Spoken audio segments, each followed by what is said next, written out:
Welcome back to Eat Sleep Boxing Repeats YouTube channel. Delighted as always to be joined by Paul Kelly for another boxing betting tips show. We have already done a show for the big fight this weekend, which is of course Canelo versus Golovkin 3. However, there is a lot of boxing going on outside of that fight, as well as the undercard in Las Vegas, your call on Friday nights. Yeah, other shows going on as well. So we're here to discuss those fights. Paul, thanks for joining me as always. How's things? Yeah, all good. Thanks. Good to have. I think there's quite a few cards this weekend that we can kind of get our teeth stuck into. So yeah, looking forward to hearing some of your tips. Yeah, there's a lot going on. Before go any further, what is your prediction for the big one? What is going to happen in Las Vegas on Saturday night between Canelo and Golovkin? I really do not like Canelo. I'm a big Golovkin fan. But at 40 years old now, I don't know how much is left of Golovkin. Although he beat Murata last time out, I think there was a few vulnerabilities there that we haven't seen before. So I think Canelo will win. And if I was to give a tip, it would be Canelo decision. Maybe even throw it in there, Canelo decision with a knockdown potentially. I don't think he'll stop Golovkin though. Good stuff. Looking forward to it. I think unfortunately, I think that a lot of people are split whether they think Canelo's going to win by stoppage or points, rather than whether they think Canelo or Golovkin's going to win. It's always kind of a bit sad when so many people aren't giving one of the fighters a chance. But we will see what happens. Cool. Get straight into it then. As mentioned, there's plenty of other boxing going on. We'll go straight into it. What is your first tip this weekend, Paul? Yeah, cheers, Elliot. So you mentioned there's Friday night boxing this week as well. And my first tip does come from the York Hall show. I believe it's Ellis Zorro against Spelman. And this fight, Dec Spelman, we've become in British shores anyway. We know him for losing to the top guys in the division. So you're in Britain, so you've got he's lost to Shaq Pitters, he's lost to Lyndon Arthur, and he's lost to Anthony Yard. I've got another couple of losses in there as well, but I look at Ellis Zorro and I think, yes, he's 14-0 or whatever he is, but he hasn't fought anyone, I don't think, on the level of Dec Spelman. So my first tip is a relatively outside. It is a bit of an outsider bet because Zorro is the big favorite, but Spelman you can get at 10-3 to win. So I'm almost hoping in the sense that for this tip to come in, Zorro is obviously quite good, but has he bitten off a bit more than he can chew here? Is Spelman, although he's not, regarded as one of the best in Britain, is he still, a step up? I think it is probably a step up for Ellis Zorro, so I see it being a tough night's work for him. And at odds of 10-3, it just kind of jumped out at me. So although I'm not necessarily saying, yes, Dec Spelman's going to win, this is where to put your money, I think that at those odds, it's very tempting. Absolutely. I think, Dec Spelman had a close-ish fight with Lyndon Arthur over 12 rounds, was doing well against Anthony Yard until he got stopped. Remember, that was a controversial stoppage as well. Dec Spelman's a good, solid fighter. He's not going to, he's not world level, but he's a good, solid fighter. And I'm all over that tip, to be honest, mate. I've seen a few people make remarks on Twitter the last couple of days. I personally think this is a 50-50 fight. I'd struggle to call a winner, but I think this is a 50-50 fight. And those are, I think, personally, I do think the bookies have slipped up there, offering those sort of odds. Ellis Zorro, he's a good fighter. He won the Boxer Series, which is a good achievement, but you can't compare winning the Boxer Series to then going 8 rounds with Dec Spelman. It's a very different competition there. I think another thing also, Ellis Zorro hasn't been past 6 rounds as a pro, and now he's going 8 rounds with someone who's won titles, who's been the distance a lot of times in his career. So really intriguing fight, really intriguing fight. And yeah, I think that's probably one of your better tips, if you don't mind me saying. So I'm all over that. Yeah, no, I think there's definitely value out there. My second tip for the weekend comes on Saturday night, and the boxing up in Lancashire and at Bolton, headlined by Gavin, Gwynne and Craig Woodruff. And Craig Woodruff is 12-6. Gavin Gwynne's 15-2.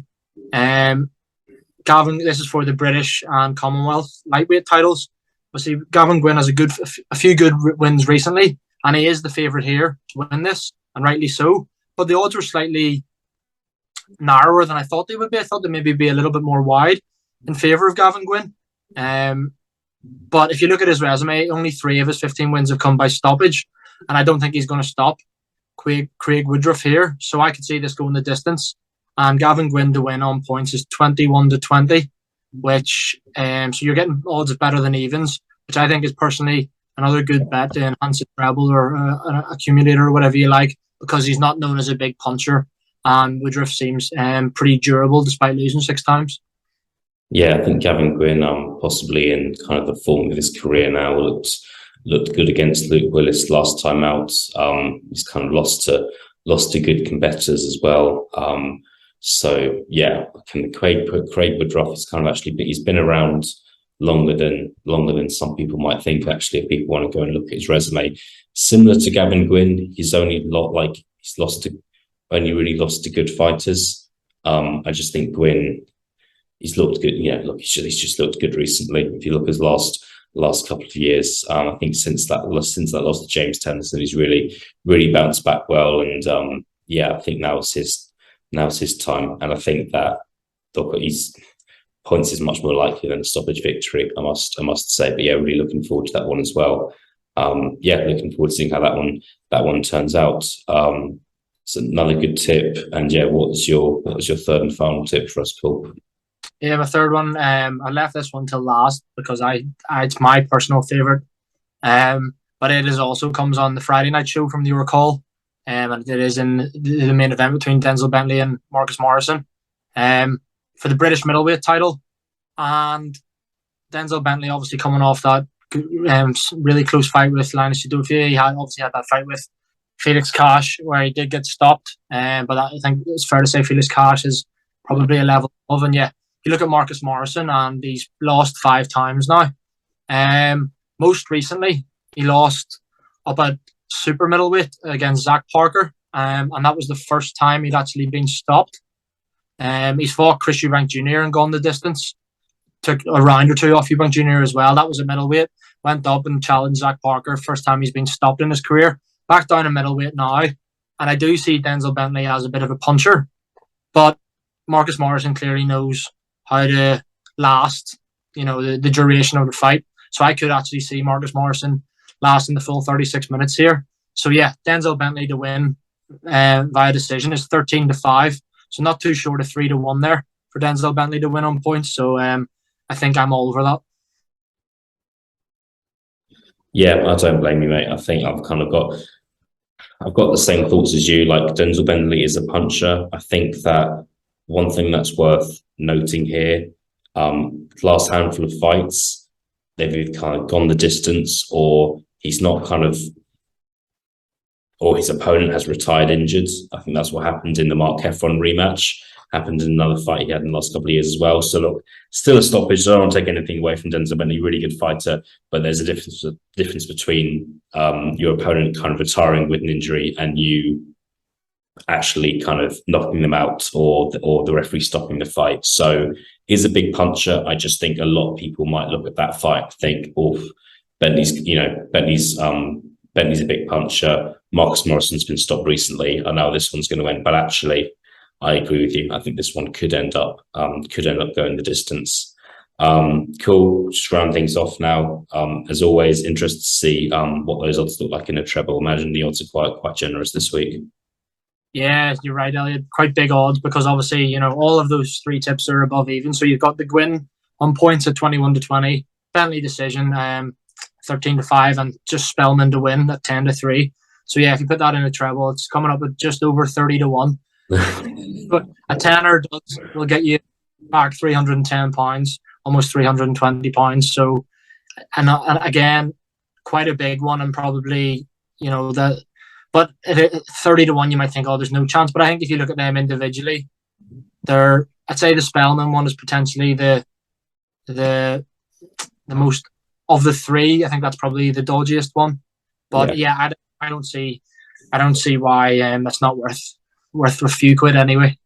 Yeah, I think so. And obviously, we kind of ran things off as a treble, but someone can just put money on Dec Spelman as a single or a double, or try and put a six-fold down or something like that. But yeah, I think this is one of our more interesting shows, to be honest. I think it's going to be some interesting fights there for sure. I mean, we'll see what happens in the Spelman Zorro fight. I think it's, as I said to you before, I think it's a 50-50 fight, but I think those odds on Spelman are very wide indeed. But yeah, we will see what happens on Friday night and over the weekend as well. We'll see what happens in Canelo Golovkin as well. But yeah, Paul, thank you for joining me as always. Really good to speak to you, and we will catch up next week.